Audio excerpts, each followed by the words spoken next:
jetzt, live aus dem Studio 1 in Zürich, die Swiss Comedy Awards 2024. Bitte begrüßen Sie mit einem großen Applaus Ihre Gastgeberin, Nadia Chudhat.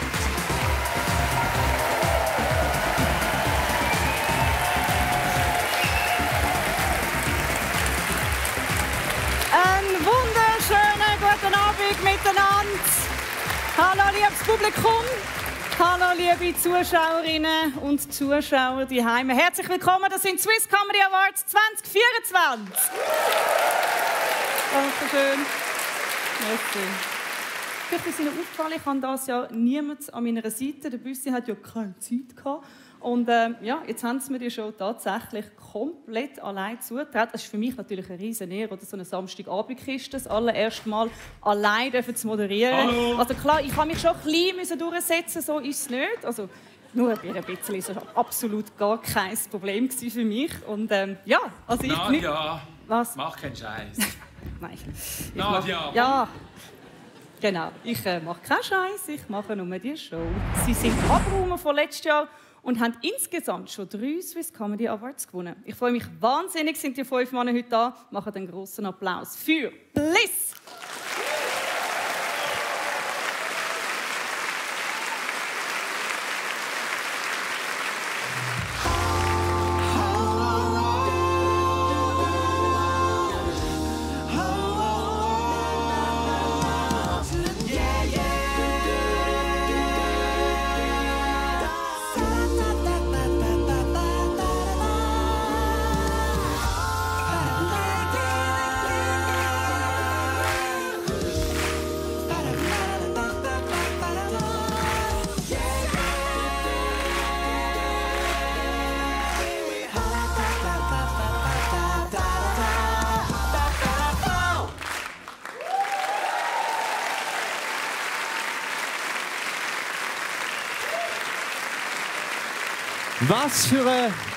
Was für eine geile Live-Performance von uns.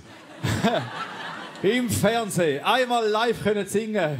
Ihr habt es wahrscheinlich gemerkt, aber ihr denkt, vielleicht sind ihr ja alle froh, oder? Oder denkt, nein, jetzt kommt wieder Bliss, oder? Jetzt wieder 5 alte, weisse Säcke, die irgendwie Schubi-Dubi, Schnipp-Schnipp, Unterhosen a cappella macht, 10 Minuten lang, wo kein Mensch interessiert. Und man denkt, nein, weit gefehlt. Wir machen nämlich heute Comedy. Hallo. Nimm Platz, mein Seon, und tu mal gut zu Lausanne. Ich weiss, es ist noch Lützelflühe am Moorgarten, aber ich habe mir zum Ziel gesetzt, zum Erle mit dir, Sion. Du kommst jetzt schon bald aus der Schule, hast deinen Realp-Abschluss und bist in einem Alterswille, wo du flühlen oder splügen wirst, einem netten Mädels begegnen. Ja, Frauen fällt es nicht. Ausser du bist Homoprächtiker oder vom anderen Ufer auch und stehst auf Männendorf, das ist voll okay. Das ist sogar super, weil heutzutage sind alle schwil. Gut, aber zurück zu den Katzis. Ich weiss, du hast noch nicht so viel Erfahrung mit diesen Tussis. Und darum sage ich dir klar aus, die guten Frauen werden immer rarer. Nimm eine Feschi, bei denen mag es auch immer ein bisschen mehr leiden. Auch mal ein weißes Miniatur zwischen ihnen und mache ja nicht den gleichen Fehler wie mit der Andea da. Sag mal, was hat denn das mit dieser Dagmar-Selle? So ein Geist. Eine richtige Gams. Eine ganz dumme Gossau.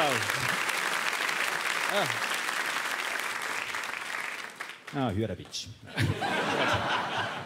Ittigen. So. Also mal Agno. Einmal Anjo. Weil Anjo, du lernst jetzt eine Kemptal, dann merkt ihr eins, schön Ried ist nicht zu wichtig. Man vielleicht jetzt eine Horgennasen oder einen Entlebuch, einen Bückelarwangen oder ein breites Beckenried. Nicht so viel Kästenholz, wie du vielleicht willst, relativ flach, dafür einen braunen Wald unter den Sachseln, wo man mal wieder ein bisschen trimmen ist zwischen denen. Aber du, das ist unter dem Strich alles Egel-Ali, sag einfach Hauptsache keine Langweilige, gell? Gut, ich meine, du bist jetzt optisch auch eher ein Trostpreissager. Zieh mal den Bauch rein. Ja, zieh den Bauch rein. Sieht aus, als ob ein Wal dort dran wäre. Ein Wal dort dran... Der Stadtlaufen gehabt, Entschuldigung. Dass nicht der Gott rausschaut. So, auf jeden Fall, Lehrer, wirst du an einen Punkt gekommen, wo du mehr willst als nur einen Zunzgenkuss. Plötzlich gibt es einen Hosenruck und dann hast du einen Stefan. Und dann ist grausam Druck innerhoden und eben auch ausserhoden. Und dann willst du nur noch poppelsen und dann rufst ganz laut, «Ich wär da!» Ja. Und fragst sie natürlich, ob sie nicht auch mit dir ein bisschen anliegen will. Und sie fragt sich, «Will ich's auch?» Aber wenn sie nicht will, dann will sie nicht, gell? Da kannst du tun, was du willst. Schenkst du eine Rosa um eine Rosa in der Hoffnung, sie gehen endlich mal mit dir Interlaken ein bisschen ramsen, aber hey, mal liegst da, du, jetzt hast du so lange gewartet und jetzt stehst du da mit deinen Kloten. Ja, wart und du hinten wieder mal ein Auge zutucken. Weil plötzlich, Lugano, gibt es eine heisse Küssnacht, aber um Himmel her Gott Amariswille. Tut er ja einen Goms übers Horn einrollen.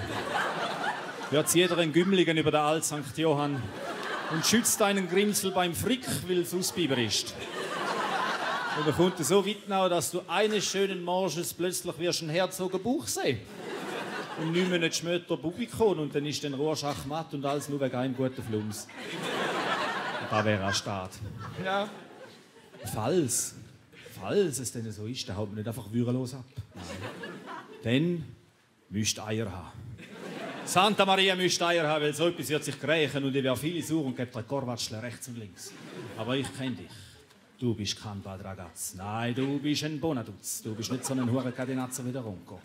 Nein, ist mir schon klar, ich werde oft ringen mit der Situation, aber ich bin sicher, ihr Schaffhausen das. Du musst halt ein bisschen Mühe geben, nicht, dass sie plötzlich weg ist und ins Kloster will, sodass du immer kannst sagen, an mir lag's nicht. Und zum Schluss hat dein alter Fettis noch einen Gratistipp für dich. Sauf es nicht zu viel. Und wenn du mal einen roten Brunnen hast, dann gehst du sofort ins Hospital. Weil vielleicht sind es nur Nierensteine am Rhein. Vielleicht sind es aber auch Chlamydien oder es ist Gonorrhoe-Schenz. Und dann geht dann dein Liebesleben endgültig den Leutschenbach ab.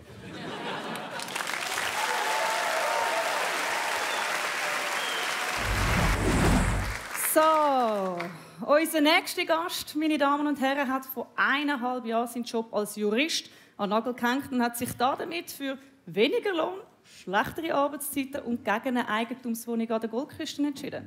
Tja, und außerdem haben seine Klienten an den Verhandlungen nicht immer nur lachen, sondern auch mal einen Fall gewinnen. Ja, und jetzt nimmt er uns heute Abend an einen Ort mit, wo es definitiv gar keine Regeln gibt. Ich freue mich wahnsinnig, ist er da. Grossen Applaus, sonst verklagt er euch, der Sven Ivanic. Bitte diesen Applaus für Nadja! Wow, schön sind ihr da. Merci viel mal. Eine riesige Ehre da gewesen. Und ich habe die grosse Freude, ein kleines Liedli für euch zu spielen. Und einfach, dass da die Erwartungen ein bisschen realistisch sind. Ja, ich kann nicht wirklich gut Gitarre spielen. Ich singe auch ziemlich schlecht. Ich würde sagen, der Peach Weber mit Migrationshintergrund. Auch bekannt als Pitschka Weber in gewissen Kreisen. Ich habe gewusst, dass du auf den lachst. Danke vielmals, Erik. Du gefällst mir. Und es geht eigentlich, genau, vielleicht bevor ich anfange, schnell die Uhr abziehen. Sonst tätschst du auf die Gitarre und dann geht die Gitarre kaputt und das will niemand. Es war übrigens eine Konfirmationsuhr. Wirklich. Also nicht von mir, sondern von so einem Sieg, der seine Wertsachen schlecht versteckt in der Turnhalle. Darum, Beige, falls du das siehst, es tut mir mega leid. Also, ja. All die Jahre, die du gesucht hast, ja, ich habe gewusst, was es ist. Genug von diesen Ethno-Ausländer-Schweizer-Witz. Ich glaube, wir übertreiben immer ein bisschen. Wir tun so, als wäre das so anders, aber wir sind viel ähnlicher, als wir denken. Und vor allem an einem Tag sind wir alle vereint. An einem Tag sind wir alle gleich hässig, ganz egal, wo wir herkommen. Und darum habe ich das Lied geschrieben. Das Lied heisst «Ein Tag ohne Regeln». Wow, meine Familie ist auch da. Sehr schön. Wir Schweizer sind zurückhaltend und zivilisiert. Gestritten wird das selten und wenn dann kultiviert. Gewalt ist da verpönt, wir sind schließlich kein wilde Tier. Doch auch bei uns gibt's eine Ausnahme, das Grümpelturnier. Am Grümpel gehst du auch immer voll rein, ganz egal. Vor allem, wenn du gegen das Nachbarsdorf spielst, ist der Hass so riesig. Und am Grümpel, egal in welchem Kanton du wohnst, du hast immer die gleichen Köpfe. Und die Geschichten von diesen Leuten kommen jetzt. Bei den Junioren war der Dragan Topscorer, doch er war leider beim Geburtsdatum nicht sehr ehrlich. Ich glaube, man hätte können merken, er ist älter als 12 Jahre. Der Dragan hat einen Vollbart und besitzt eine Shisha-Bar. Haben wir Italiener da? Ohne euch geht es nicht am Grümpi. Haben wir Italiener? Eine. Die anderen verstehen kein Deutsch, das ist wahrscheinlich so das. Ohne euch geht es nicht am Grümpi und das ist für euch. Für den Gianni ist das Spiel bis jetzt wirklich sehr gut gelaufen. Er hat gerade vorher per Fallrückzieher nochmal sehr schön getroffen. Doch dann sieht er den René und bewegt sich völlig steif. Das passiert noch oft, der René ist IV-Detektiv. Achtung, der René ist überall, sind vorsichtig. Es hat aber auch Platz für romantische Momente. Die Katrin lacht der Rudi an, wo sie seit der Schulzeit kennt. Doch plötzlich wird er umgehauen, der Rudi schreit nur an. Der Urs hat immer Kopfnuss gegeben, es ist der Katrin ihr Mann. Und am Schluss eskaliert es immer am meisten. Und Laura freut sich auf die Party nach dem Fußballteil. Und der Ekrem ebenfalls, weil er findet Laura schon noch schön. Klar, dass alle der Party spitz und besoffen sind. Darum gibt's 9 Monate später sogenannte Grümpi-Kinder. Danke vielmals, das wär's von mir. Wir sind ein super Publikum. Wir machen gerade weiter, und zwar mit jemandem, der so Preise eigentlich nicht mehr nötig hätte. Sie hat schon so viel gewonnen. Sie ist ausgezeichnete Satirikerin, Autorin und Kabarettistin. Sie ist Vatergrad und zielt dort an, wo es richtig weh macht. Grossen Applaus für Patti Basler!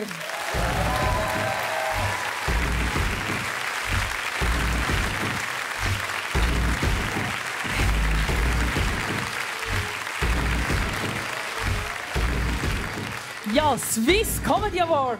So cool, meine Damen und Herren. Und natürlich alles dazwischen, oder so die im Gender Gap, in der Geschlechterlücke, die wir heute auch erwähnen. Vielleicht für die Boomer daheim am Fernsehen, Gender Gap, das ist im Grunde noch nichts anderes als das Gräbli, oder? Das Gräbli daheim im Elternbett zwischen Mami und Papi. Oder heutzutage eben auch Mami und Mami oder Papi und Papi oder divers und non-binär. Spielt eigentlich keine Rolle. Das Gräbli ist einfach dort, wo italienische Männer bis 35 übernachten. Ich spüre eine gewisse Expertise hier im Publikum. Zuccolini. Bündner sind mitgemeint. Aber so junge Männer sind dann natürlich extrem tolles Row Zero Material. Muss ich vielleicht auch kurz erklären für die Boomer daheim. Row Zero, das ist so die erste Reihe, wo man sich so hercastet mit wahnsinnig hübschen Groupies. Die nimmt man nachher Backstage mit an die Afterparty. Kann man relativ wörtlich verstehen, Afterparty. Afterparty ist ein dehnbarer Begriff, hat mein Proktologe gesagt. Jetzt... Wobei, wenn ich meine Row Zero heute so anschaue, muss ich sagen, Fachkräftemangel. Sorry, Matthias. Nein, komm, das Gender-Zeug, sagt man jetzt die ganze Zeit, das ist doch kompliziert, oder? Die Gender-Sache. Gerade für einfache Leute vom Land, oder? Für die vom Bauernhof, das ist doch viel zu kompliziert. Und ich finde, nein. Das ist eine städtische Arroganz, wenn man das behauptet. Wir auf dem Bauernhof, wir haben diesen Scheiß erfunden. Ich meine, ich als Bauerntochter, ich war eigentlich ein Bub, gefangen im Körper von einem Mädchen. Das nennt man Knabenhaft. Ausser der Bub ist ganz, ganz klein und das Mädchen ist schon recht gross. Er ist nicht Knabenhaft, sondern Schwangerschaft. Nein, also wir haben wirklich den ganzen Scheiß erfunden. Wir haben ja auch das Zeug gesehen, oder Begattung. Das haben wir in Natura haben wir das erlebt, oder? Natursprung. Gut, heute musst du es ja wirklich in den Digital Natives, oder in diesen TikTokern, denen musst du es ja wirklich so Digital Natives Slang erklären. Du musst sagen, hey, weißt, der USB-Stick, der muss für die genetische Datenübertragung direkt ins Motherboard. Und dann löst es den Prozess aus, damit der 3D-Drucker dann in 9 Monaten einen neuen Avatar ins Spielfeld stellen kann. Und alles unter WWW. Ausser natürlich, und das weiss ich als gute Katholikin, bei der Jungfrau Maria. Ja, die Jungfrau Maria, oder? Die jungfräuliche Empfang. Ich meine, was für ein geiler Move von dieser Frau. Hey, einfach mal zu behaupten, hey, das Kind hier, und das ist der Sohn von... Das ist der Sohn von Gott. habe ich jungfräulich empfangen. Genetische Datenübertragung ohne Penetration. Per Airdrop. Gut, es macht auch mehr Sinn als so mit einem USB-Stick, oder? Beim USB-Stick weisst du nie... In letzter Zeit würde ich immer USB-Stick sagen. Ja, wahrscheinlich wegen der Powerbank. Nein, aber... Er motti ein bisschen. Ja, da kann er lachen, der Matthias. Das ist so ein Buchhalterwitz. Nein, ich bin jetzt auch nicht mehr so katholisch, sind wir ehrlich. Ich bin nicht mehr so katholisch. Gewisse Körperteile von mir sind übertreten. Konvertiert. Also jetzt meine Brüste, die sind zum strengen Islam konvertiert. Also nicht, weil sie inzwischen gegen Mekka zeigen, sondern es ist... Nein, sie sind einfach voll verschleiert, oder? Das sind sogenannte Konvertiten.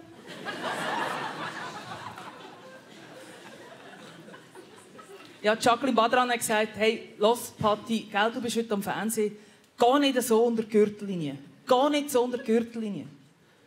Und dann habe ich gesagt, Jacqueline, wann bin ich denn je unter die Gürtellinie? Dann hat sie gesagt, wo du von deinen Brüsten geredet hast.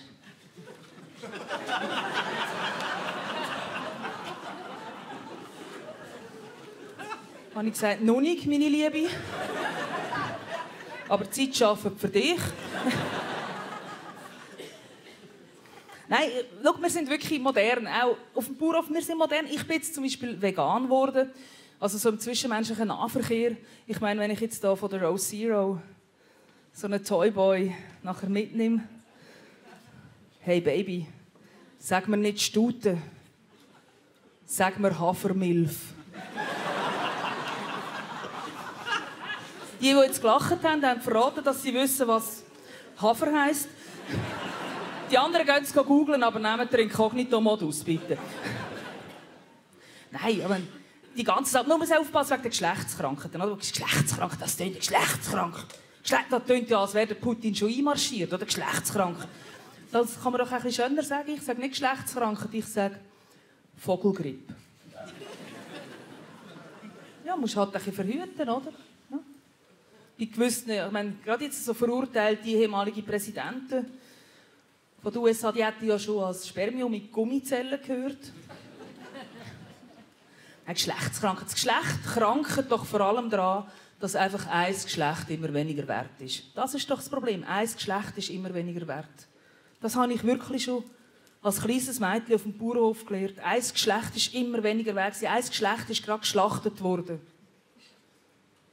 Männli. Die herzigen Stierenkälbli. Die Göckeli sind geschreddert worden. Nur die weiblichen Kühe dürfen erwachsen werden, die weiblichen Hühner. So ist es weitergegangen. Ich persönlich hatte nur Schwestern. Später bin ich in die Schule gekommen. Nur Lehrerinnen. Die Bauernsöhne hast du auch nie gesehen in der Schule. Die Väter auch nicht. Ich habe mich wirklich gefragt, wo kommen all die Buben und Männer her? Geht es diesen Buben gleich wie in den Munneli? Oder in den Göckeli? Ich habe wirklich gemeint, die Welt werde von Frauen regiert. Oder? So eine Art Barbie-World im Fricktal. Gut, jetzt im Fricktal. Frauen leicht robuster bauen, gell, als in dieser Barbie-World. Und gerade mit so einer praktischen Kurzhaarfrisur, gell, mit so einer frechen, violetten Strähne. Nein, gemacht von der Melanie im Salon hart, aber herzlich. Melanie hat inzwischen das zweite Standbein als Hundegewaffes. Salon Doggy-Styling. Matthias. Ja, nein, also weißt, wir kennen das, oder? Vom Land ist man offen. Jeder einsame Bauernsohn kennt den natürlichen Saugreflex vom Kalb. Aber ich habe mich wirklich gefragt, was passiert mit all diesen Buben. Wo sind all die Buben hergekommen, bis ich gehört habe? Das Zyrius. Das Zyrius gäbe es all Jahr ein Knabenschiessen. Und der Rest von meiner Kindheit ist schnell erzählt. Ich meine, Krisigünnen, ganz Sommer Krisigünnen, ganz Sommer auf der Leiter Krisigünnen, oder? Und nachher den Scheissdreck auch noch einkochen oder Gumpfi machen. Man könnte sagen, Kriesiensteine ist meine Kernkompetenz. Aber etwas habe ich gelernt im Krisigünnen. Dass eben Gendern gleich wichtig ist. Es kommt eben darauf an, welches Pronomen und welchen Artikel man braucht. Der Leiter ist ein Vorgesetzter. Die Leiter ist eine Angestellte.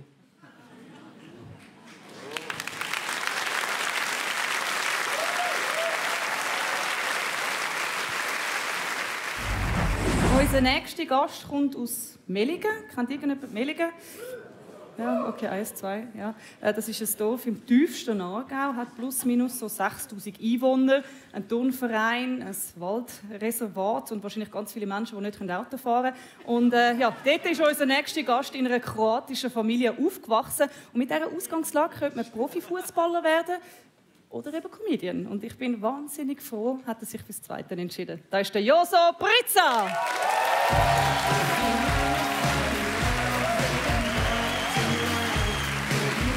Hallo!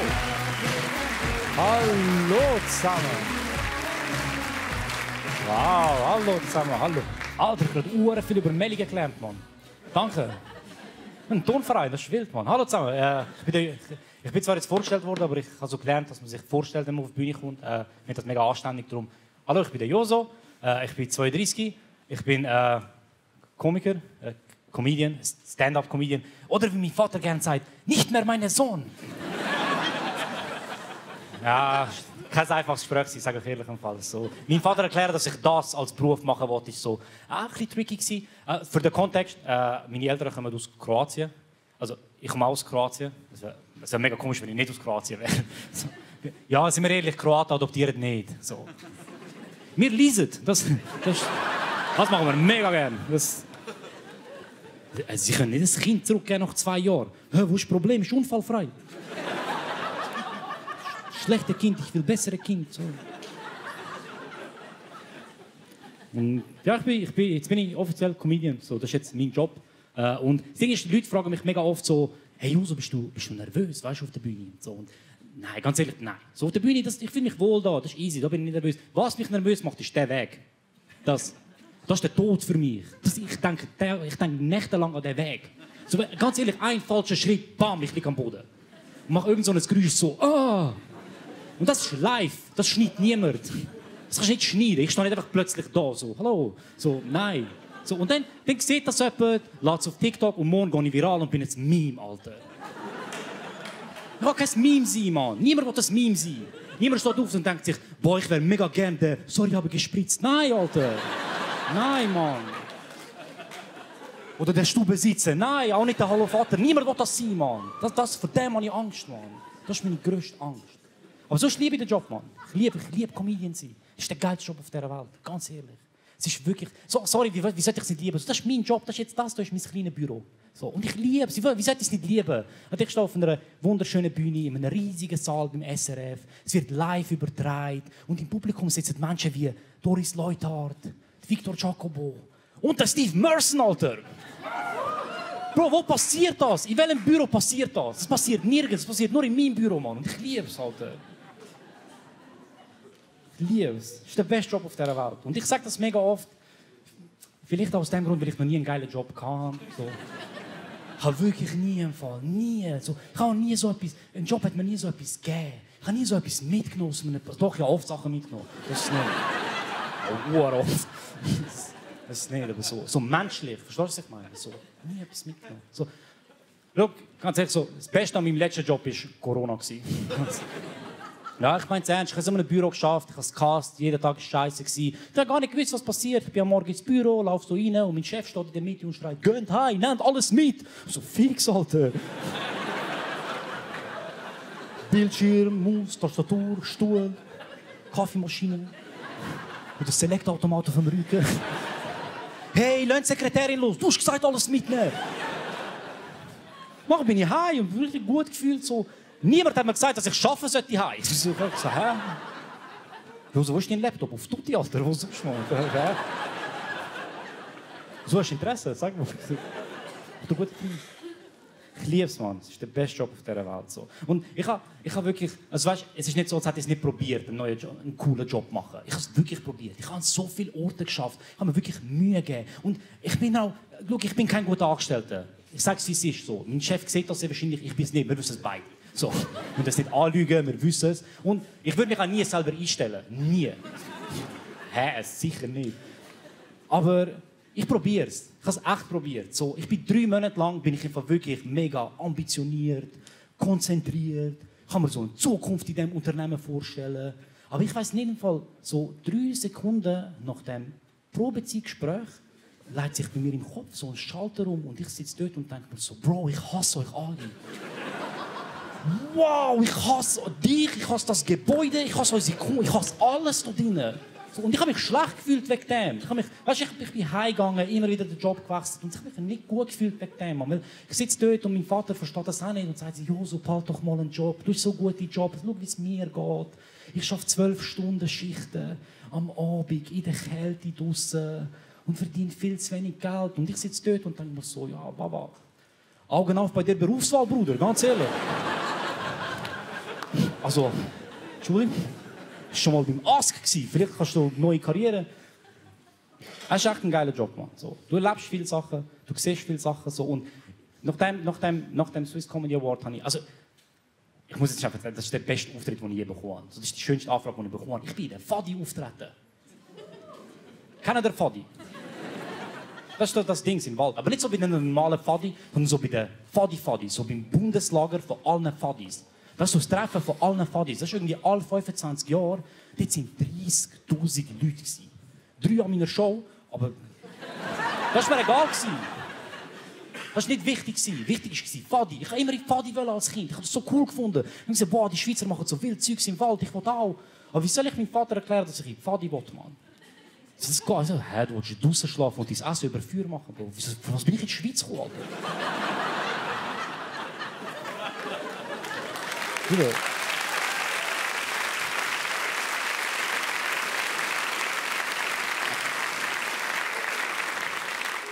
Deine Cousins leben so, Bro. Das ist wie so, hä? Das ist nicht einfach gewesen, man. Das ist echt nicht einfach gewesen. Ich muss schnell anhängen, ich rede sehr viel über meinen Vater, weil ich ihn sehr gerne habe. Und jedes Mal, wenn ich das mache, bekomme ich so Nachrichten, das ist mega gemein, wie kannst du das sagen und so. Eigentlich, dass ihr wisst, mein Vater kennt die Jokes, er war schon Shows von mir gewesen, und er findet es mega cool, so. Er versteht kein Wort, aber er... Das ist mega herzig, er hat so gefreut, ich bin, ja, Leasing, das war ich. Das ist mega herzig.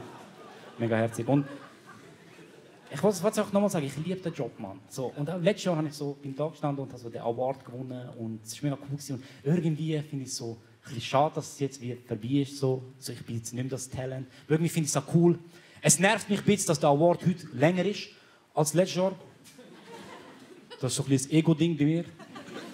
Aber ich finde es schön. Ich finde es schön so. Weißt, jetzt kann jemand anderes das machen. Jetzt kann jemand anderes den Weg gehen und ein neues Talent so die gleichen Fußstapfen, vielleicht bei der Fadi auftreten und so. Und ich finde das schön. So, ich liebe Comedy, Mann. Es ist schön, dass es weitergegeben wird. Und ich freue mich auch mega fürs SRF, weil jetzt müssen sie nicht mehr krampfhaft versuchen, meinen Namen richtig auszusprechen. Das ist mega gut. Das wäre es von mir. Danke vielmals. Mein Name ist Joso.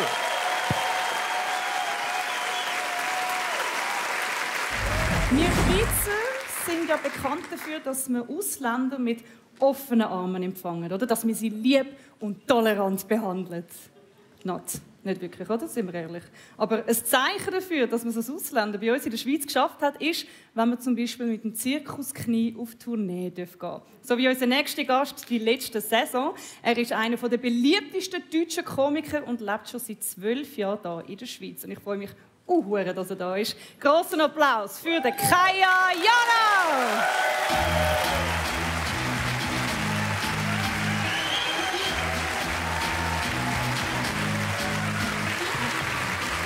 Merci vielmals. Dankeschön. Vielen Dank für den netten Applaus. Vielen Dank für die Einladung. Ich freue mich wirklich sehr, hier zu sein. Fantastische Talente. Ich bin wirklich beeindruckt. Ich hätte in ein paar Jahren auch 2 Talente vielleicht für diese Show hier. Meine beiden Söhne. Wir sind ja eine multikulturelle Familie. Meine Frau ist waschechte Schweizerin. Das heißt, sie redet mit den Kindern Schweizerdeutsch. Ich rede mit den Kindern Hochdeutsch. Und die antworten auf Türkisch. Keiner versteht keinen. Das ist wirklich eine neue Ethnie, das muss man sich mal vorstellen. So halb Schweizer, halb Türken sind die beiden. Also Schwürgen. Die werden irgendwann mal sagen, ey, das ist ein Problem. Oder? Also, ich bin hier in der Schweiz angekommen, kann man sagen, ich fühle mich pudelwohl. Und das habe ich vor allem in den letzten Jahren gemerkt. Ich bin so froh, dass wir uns hier wieder zusammen so zusammenfinden können, nicht wahr? Dass wir gemeinsam lachen können. Vor ein paar Jahren war das gar nicht möglich, ihr wisst. Ne? Da hatten wir diese Corona-Pandemie und das war eine schwierige Zeit. Für uns alle. Für uns alle, keine Frage. Aber für uns Live-Künstler besonders hart. Denn wir konnten kein Homeoffice machen. Ich habe es probiert, aber meine Frau hat gesagt, hör auf. Ich kenne deine Witze. Und ich war wirklich froh, war ich in der Schweiz, denn ich habe hier die Pandemie anders erlebt als meine Kollegen in Deutschland. Denn hier in der Schweiz hatte man eine etwas lockere Einstellung zu der Pandemie.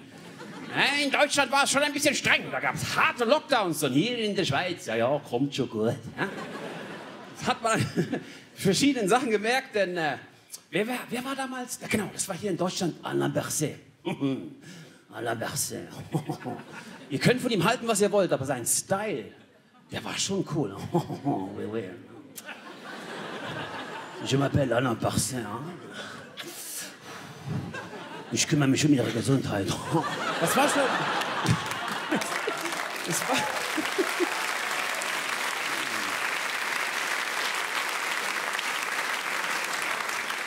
Weil den hatten wir in Deutschland, Karl Lagerfeld, ich kann davor nur warnen. Und Berset, bleiben Sie zu Hause. Das war schon ein anderer Style, hat mir sehr gut gefallen. Und ich kann mich erinnern, im März 2020 kickten die Corona-Maßnahmen, da war erstmal Schluss mit lustig. Aber dann, ich konnte meinen Augen nicht trauen. Es gab eine Pressekonferenz im August 2020 und Alain Berset sagte tatsächlich, im August 2020, in Deutschland ging gar nichts mehr, sagte er hier in der Schweiz. Und dann ging er wieder. Nein, er sagte, ein bisschen albern. Er sagte, ich wüsste nicht, warum wir hier in der Schweiz nicht ein wenig Kunst und Kultur haben sollten. Dann hat er die Theater aufgemacht. August, September 2020, das muss man sich mal vorstellen. Ich durfte spielen, ich habe 3 Wochen jeden Tag gespielt. Ich konnte es gar nicht glauben, dass ich spielen konnte.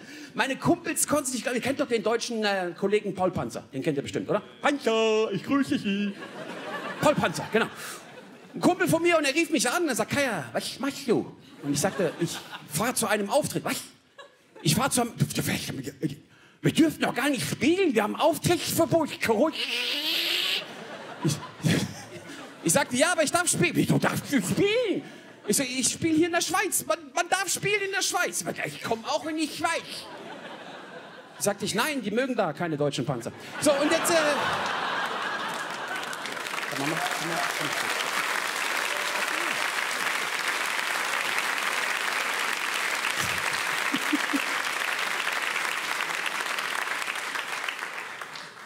Alain Berset kommt ja aus Freiburg oder Fribourg, also direkt in der Mitte des Röschgegrabens. Das finde ich so toll an der Schweiz. Wir haben hier 4 verschiedene Sprachzonen. Wir haben die Deutschschweiz, die Französischschweiz, die Italienische Schweiz und noch andere. Und ich finde das sensationell, dass wir uns alle so gut verstehen. Die Schweiz als Willensnation, hervorragend. Aber wehe, du gehst einmal über den Röschgegraben und kannst kein Wort Französisch, dann war es das mit der Toleranz, nicht wahr? Ich habe gehört, die lernen da alle Deutsch in der Schule. Davon habe ich nicht viel mitbekommen. Ich war einmal in Montreux und habe nach dem Weg gefragt. Ja, ich sagte, entschuldigen Sie, mein Herr, können Sie mir sagen, parlez français, s'il vous plaît. Ich sagte, je n'ai pas l'espace français. Vous parlez allemand? Non, ce n'est pas possible, non, parlez français. Ja, aber vous parlez anglais? Non! Parlez français! Ich sage, ja, aber wir sind doch in der Schweiz, Switzerland, Swissera. Non, Montreux, ici Montreux. Parlez français. Gut, dann frage ich jemand anders, hat keinen Sinn. Und im Weggehen habe ich noch gehört, wie er sagte, Arschloch. Ein deutsches Wort konnte er schon mal, nicht wahr? Wobei ich muss sagen, das ist mein Karma, Leute. Ich mache so viele Witze über andere Akzente und Dialekte, ich kann nicht anders. Ich kann einfach nicht anders. Ich habe etwas, das nennt man Spiegelreflexsyndrom. Habt ihr wahrscheinlich noch nie gehört, ihr braucht es nicht zu googeln, das Wort gibt's nicht, ich habe es erfunden. Das Spiegelreflexsyndrom ist, wenn du vor jemandem stehst, der einen Akzent oder einen Dialekt hat und du gar nicht merkst, dass du diesen Akzent annimmst. Einige von euch machen das vielleicht auch mal ab und zu unbewusst, wenn euch jemand nach dem Weg fragt. In nicht so guten Deutsch oder Schweizerdeutsch. Passiert ja öfter mal. Ne? Fragt euch jemand, Entschuldigung, kannst du helfen, diese? Wo geht Hauptbahnhof? sagen vielleicht einige wenige von euch, du passen auf, du gehst an die andere Seite links, komm, Hauptbahnhof. Und nachher fragt ihr euch, wieso habe ich das jetzt so gesagt? Und ich habe oft drüber nachgedacht. Ich glaube, es geht um Verständigung, egal auf welchem Niveau. Okay? Es geht darum, wie kommt der gute Mann zum Hauptbahnhof und nicht, wer spricht eine Sprache besser. Das Problem bei mir ist, dass ich das sehr oft mache, das Spiegelreflexsyndrom, und es nicht merke, wenn ich das tue. Ich gebe euch ein Beispiel. Ich habe lange Jahre in Köln gelebt und gearbeitet. Und Köln ist vor allem bekannt für den Kölner Dom. 2,5 Millionen Touristen schauen sich das im Jahr an. Und ich war verabredet mit einem Kumpel direkt vor dem Kölner Dom. Ein französisches Touristenpaar. Fragt mich nach dem Weg. Mit einem heftigen französischen Akzent. Und schon beim Zuhören wurde ich zum Franzosen. Weil er sprach ungefähr so. Excusez, Monsieur, können Sie uns zeigen, Weg zur Hauptbahnhof. Und ohne es zu merken, sagte ich zu ihm, passen Sie auf, der Hauptbahnhof ist nicht weit von hier. Gehen Sie auf die andere Straßenseite. Da kommt ein größer Platz mit einem Uhr und da ist der Hauptbahnhof. D'accord? Aber die Züge fahren nicht. Hein? Die streiken. Das ist ein Witz nur für Deutsche. So, und er war total verwirrt. Er schaute mich an und sagte, seine Frau schaute ihn an und sagte, Passanten kamen vorbei und sagten, dann fragte mich, excusez, Monsieur, vous êtes Français? Vous parlez français? Ich sagte, non. Ja, aber Sie sprechen wie ein Franzose. Warum machen Sie das? Ich sagte, ich weiß nicht. Er sagte, ich weiß, Sie sind ein Arschloch. Ich kenne Sie aus Montreux. Merci, meine Damen und Herren.